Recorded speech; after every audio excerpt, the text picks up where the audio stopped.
Shalom.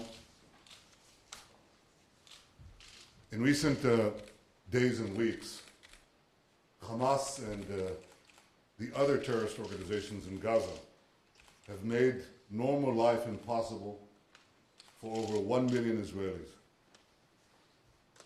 No government would tolerate a situation where nearly a fifth of its people live under a constant barrage of rockets and missile fire. And Israel will not tolerate this situation. This is why my government has instructed the Israeli Defense Forces to conduct surgical strikes against the terrorist infrastructure in Gaza. And this is why Israel will continue to take whatever action is necessary to defend our people. I want to remind you that 7 years ago, Israel withdrew from every square inch of Gaza. Now, Hamas that took over the areas we vacated, what did it do? Rather than build a better future for the residents of Gaza, the Hamas leadership, backed by Iran, turned Gaza into a terrorist stronghold. They fired thousands of rockets at our cities, at our towns, at our civilians, at our children. They've smuggled thousands of rockets and missiles into Gaza. And they deliberately placed these rockets and missiles in civilian areas, in homes, in schools, near hospitals. This year alone, they fired over 1,000 rockets and missiles at Israel, including close to 200 rockets in the last 24 hours. I'm stressing this because it's important to understand one simple point. There is no moral symmetry. There is no moral equivalence between Israel and the terrorist organizations in Gaza.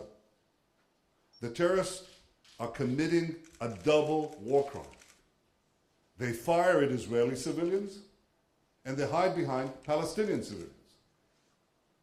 And by contrast, Israel takes every measure to avoid civilian casualties. I saw today a picture of a bleeding Israeli baby. This picture says it all. Hamas deliberately targets our children, and they deliberately place their rockets next to their children. Now, despite this reality, and it's a very difficult reality, Israel will continue to do everything in its power to avoid civilian casualties. I have to say that from my talks with world leaders, I have the clear understanding that they have a clear understanding of this. Yesterday I spoke to President Obama, and I briefed him on Israel's operations. I want to express my appreciation once again to President Obama for his unequivocal, clear-sighted support for Israel's right to defend itself.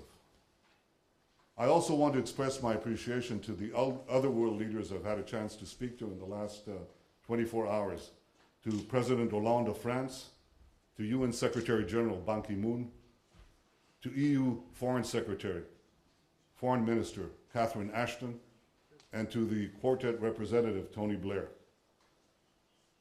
I want to thank them for their understanding of Israel's need to defend itself and Israel's right to defend itself. In the past 24 hours, Israel has made it clear that it will not tolerate rocket and missile attacks on its civilians. I hope that Hamas and the other terror organizations in Gaza got the message. If not, Israel is prepared to take whatever action is necessary to defend our people.